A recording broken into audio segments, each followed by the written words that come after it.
If the most advanced factories of one company were knocked offline tomorrow, production of the world's most powerful phones, AI systems, vehicles, and weapons would begin breaking down within months.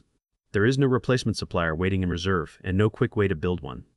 That's not a movie pitch. That's Tuesday for a company most people have never said out loud. It's called TSMC. And by the end of this video, you're going to understand why some analysts quietly call it the single most important company on Earth. More important than Apple, more important than Nvidia, arguably more important than most countries. Here's the trick.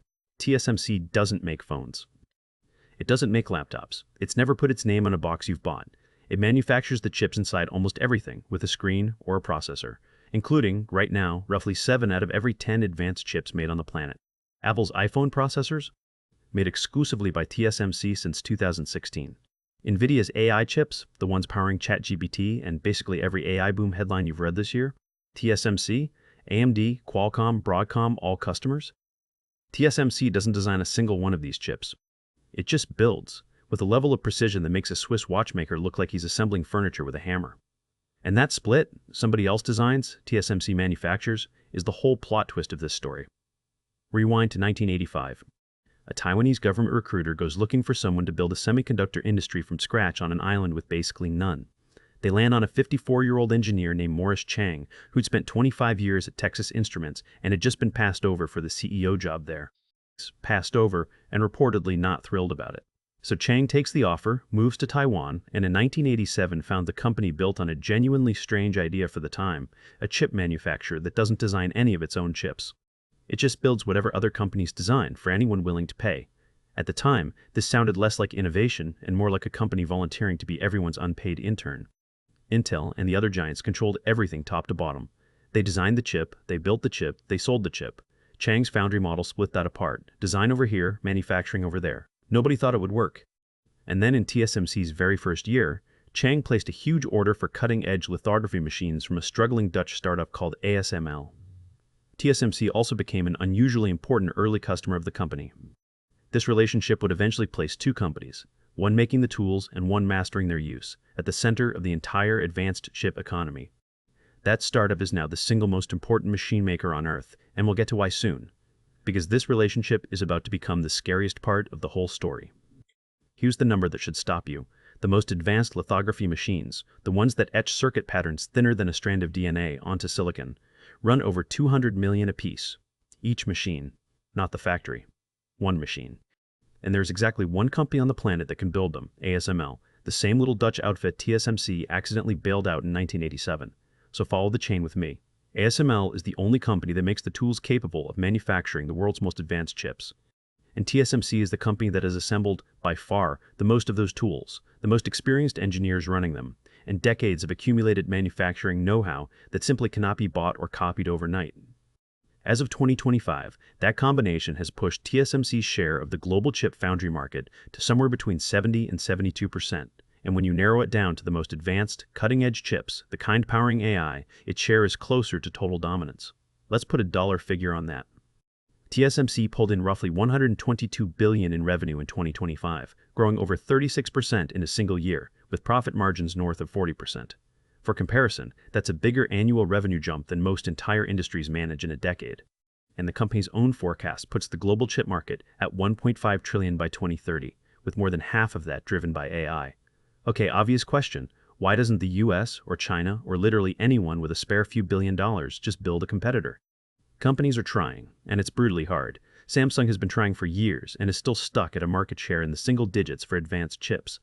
Intel, the company that basically invented the modern chip industry, has spent the last decade losing ground to TSMC so badly that the US government took a direct financial stake in Intel, potentially just to keep advanced chip manufacturing from disappearing from American soil entirely. Building a rival foundry isn't like opening a second Starbucks down the street. You need tens of billions of dollars, a decade of trial and error, and, critically, you need ASML to sell you its best machines, which are backlogged years in advance and subject to export restrictions depending on which government you answer to. It's less, build a factory, and more, recreate an entire ecosystem that took 40 years and a small nation's GDP to assemble. Nobody's cracking that in a product cycle. And the recent scoreboard proves it. Samsung has been throwing money and engineering talent at its most advanced node for years, and it's still losing ground. Its share of the leading-edge foundry market has actually been shrinking, weighed down by manufacturing yield problems on its newest process. Translation: too many defective chips coming off the line, which in this business is the difference between a product you can ship and a very expensive coaster. Intel's story is even blunter. This is the company that spent decades as the undisputed king of chip making, and by 2025 it had fallen so far behind that the US government stepped in and took a direct ownership stake in Intel, specifically because officials were worried that advanced chip manufacturing might vanish from American soil altogether. Let that sink in for a second. The country that invented the modern semiconductor industry needed a government bailout, adjacent move to stay in the game its own engineers created. That's not a knock on Intel's engineers. It's just a measure of how brutally far ahead TSMC's manufacturing lead has become.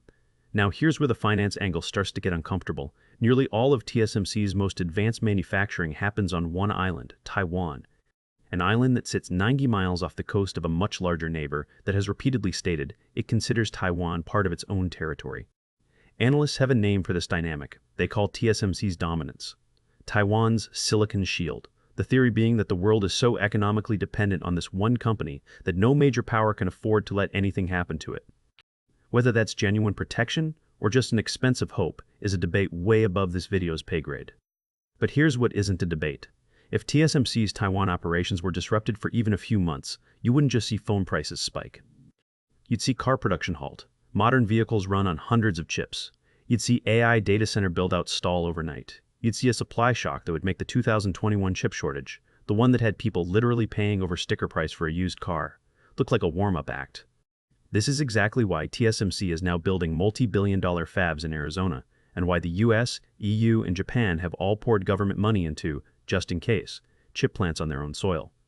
It's an extraordinarily expensive insurance policy against a single point of failure that the entire global economy is quietly resting on. Nvidia can sell an AI accelerator for tens of thousands of dollars.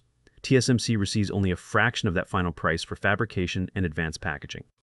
On paper, Nvidia captures far more value. In practice, Nvidia's margin exists only because TSMC can manufacture the chip at scale. Remove TSMC and Nvidia does not have a lower margin product. It has no product. Sit with that for a second, because it sounds like it should be the opposite of a power position. TSMC captures a tiny sliver of the final price tag, while Nvidia pockets the overwhelming majority of the value. And yet, TSMC is arguably in the stronger seat, because Nvidia's soaring margin only exists if TSMC agrees to make the chip in the first place. Take TSMC out of the equation entirely, and Nvidia doesn't have a slightly less profitable business. It has zero chips to sell, full stop. That's the real lesson about where power sits in a supply chain. It isn't always with whoever captures the biggest dollar amount. Sometimes it's with whoever nobody else can replace. Here's the takeaway that should stick with you past this video. When people talk about investing in AI, they usually picture the flashy names, the chatbot companies, the app makers. But underneath every single one of them sits a manufacturing bottleneck that almost nobody can replicate. That's often where the real, durable value sits in a technology wave, not in the product everyone's fighting over, but in the one supplier that everyone, regardless of who wins, has no choice but to pay.